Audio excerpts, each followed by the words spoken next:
El Apocalipsis de Juan. Marco histórico. ¿Qué nos dice el marco histórico del Apocalipsis de Juan? Veamos en relación al tiempo en el cual se escribió.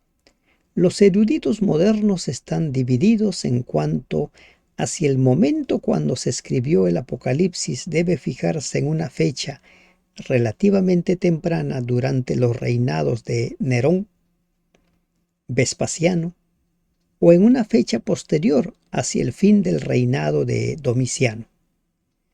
Los eruditos que prefieren una fecha más antigua para el Apocalipsis generalmente identifican la persecución citada en las cartas a las 7 iglesias con la que sufrieron los cristianos en el reinado de Nerón, el año 64 después de Cristo, o posiblemente más tarde en el tiempo de Vespasiano, aunque no es claro hasta qué punto este último emperador persiguió a la iglesia. Creen que el mundo convulsionado descrito en el Apocalipsis refleja las dificultades que perturbaron la ciudad de Roma desde los últimos años de Nerón hasta los primeros años de Vespasiano. Ven a la bestia que sufre una herida mortal y es curada, capítulo 13, versículo 13, y en la bestia que era y no es y está para subir del abismo, capítulo 17, versículo 8, una representación de Nerón, de quien decía una leyenda popular que apareció después de su muerte y que reaparecería algún día. También creen que el número simbólico 666 de Apocalipsis 13, 18 representa a Nerón, César, escrito en consonantes hebreas, NRWNQSR. Estas evidencias han inducido a cierto número de destacados eruditos a ubicar la redacción del Apocalipsis a fines de las décadas de los años 60 o 70 del siglo I.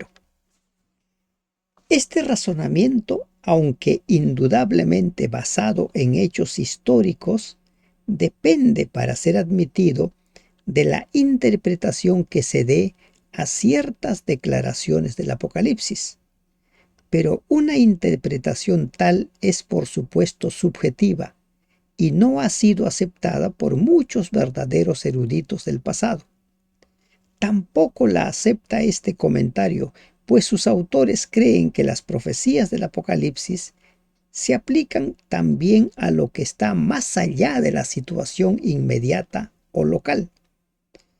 Cualquier evidencia para la fecha de la redacción del Apocalipsis debe basarse en primer lugar, por lo menos, en otras clases de evidencias y razonamientos.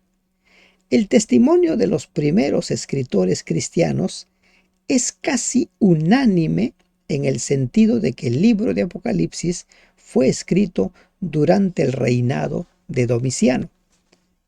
Uno de ellos, Ireneo, afirma que tuvo relación personal con Juan por medio de Policarpo. Declara del Apocalipsis lo siguiente. Ireneo dice: porque eso no fue visto hace mucho tiempo, sino casi en nuestros días, hacia fines del reinado de Domiciano. Por otro lado, otro historiador, Victorino, dice: cuando Juan dijo estas cosas estaba en la isla de Patmos, condenado a trabajar en las minas por el César Domiciano. Por lo tanto, allí vio el Apocalipsis. Otro historiador, Eusebio, registra que Juan fue enviado a Patmos por Domiciano y que cuando los que habían sido desterrados injustamente por Domiciano fueron liberados por el otro emperador, Nerva, su sucesor del 96 al 98 después de Cristo, el apóstol volvió a Éfeso. Un testimonio cristiano tan antiguo ha inducido a los autores de este comentario a fijar el momento cuando se escribió el Apocalipsis, al final del reinado de Domiciano, o sea, antes del 96 después de Cristo. Por lo tanto, es interesante mencionar brevemente algo de las condiciones que existían en el imperio, particularmente las que afectaban a los cristianos durante el tiempo de Domiciano. Durante su reinado, la cuestión de la adoración del emperador llegó a ser por primera vez crucial para los cristianos, especialmente en la provincia romana de Asia, región a la cual se dirigieron en primer lugar las cartas a las 7 iglesias, como lo vemos en el capítulo 1, versículo 1 y 11. La adoración del emperador era común en algunos lugares al este del mar Mediterráneo, aún antes de Alejandro Magno. Este fue deificado y también sus sucesores. Cuando los romanos conquistaron el Oriente, sus generales y procónsules eran aclamados a menudo como deidades. Esta costumbre fue mucho más fuerte en la provincia de Asia, donde siempre habían sido populares los romanos. Ellos habían sido muy populares. Era común edificar templos para la diosa Roma, así se conocía a esa diosa, personificación del espíritu del Imperio Romano, y con su adoración se relacionaba a los emperadores. En el año 195 a.C. se le erigió un templo en Esmirna, y en el 29 a.C.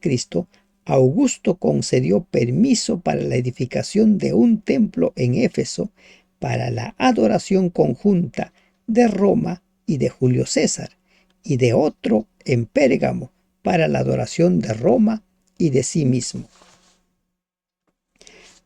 El emperador Augusto no promovía su propia adoración, pero en vista de los deseos expresados por el pueblo de Pérgamo, sin duda consideró tal adoración como una conveniente medida política. En ese culto de adoración de Roma, poco a poco llegó a ser menos importante y sobresalió la del emperador. La adoración de éste en ninguna manera reemplazaba la de los dioses locales, sino que era añadida y servía como un medio para unificar el imperio. Los rituales del culto del emperador no siempre se distinguían fácilmente de las ceremonias patrióticas. En Roma se instaba a no adorar a un emperador mientras aún vivía, aunque el Senado deificó oficialmente a ciertos emperadores ya muertos. Gayo Calígula, que estuvo como emperador del 37 al 41 después de Cristo, fue el primer emperador que promovió su propia adoración. Persiguió a los judíos porque se oponían a adorarlo, y sin duda también hubiera dirigido su ira contra los cristianos si hubieran sido lo bastante numerosos en sus días como para que le llamaran la atención. Sus sucesores fueron más condescendientes y no persiguieron a los que no los adoraban. El próximo emperador que dio importancia a su propia adoración fue Domiciano, el 81 al 96 después de Cristo. Ese fue el periodo de su reinado.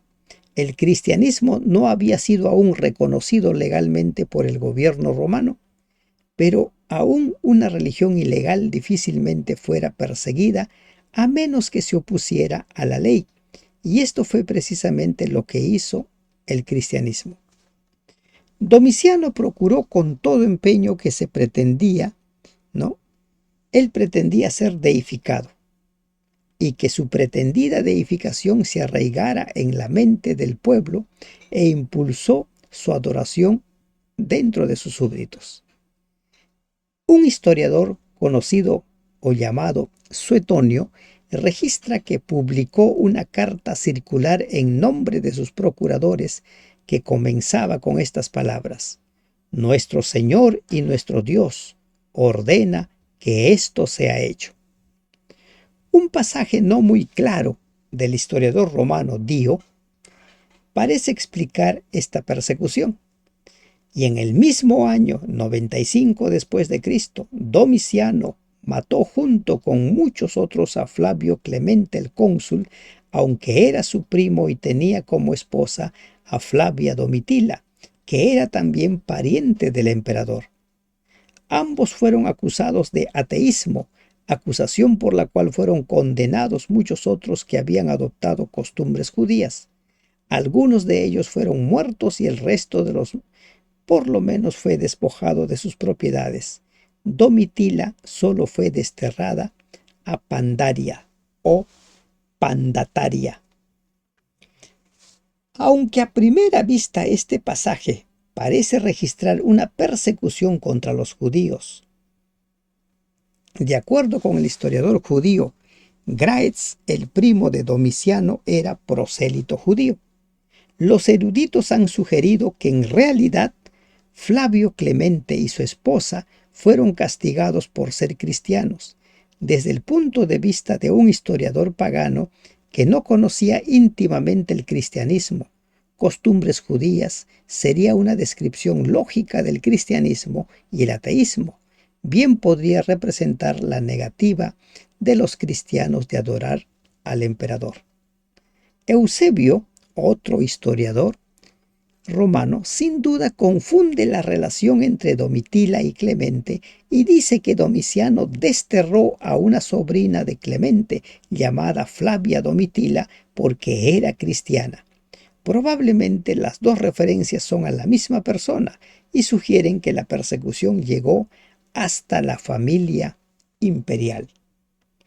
Esa persecución por negarse a adorar ante el altar del emperador sin duda constituye la razón inmediata del destierro de Juan a Patmos y por lo tanto de la redacción del libro de Apocalipsis. Sin duda, habían muerto todos los apóstoles excepto Juan, y éste se hallaba desterrado en la isla de Patmos. El cristianismo ya había entrado en su segunda generación. La mayoría de los que habían conocido al Señor habían muerto. La iglesia se veía frente a la más fiera amenaza externa que había conocido y necesitaba una nueva revelación de Jesucristo. Por lo tanto, las visiones dadas a Juan llenaban una necesidad específica en ese tiempo y mediante ellas el cielo fue abierto para la iglesia que sufría y los cristianos que se negaban a inclinarse ante la pompa y el esplendor del emperador recibieron la seguridad de que su Señor, ya ascendido y ante el trono de Dios, superaba infinitamente en majestad y poder a cualquier monarca terrenal que pudiese exigir su adoración. Bienaventurado el que lee y los que oyen las palabras de esta profecía y guardan las cosas en ellas escritas, porque el tiempo está cerca. Continuaremos en la siguiente entrega con el tema del libro de Apocalipsis. Que Dios le bendiga. Amén.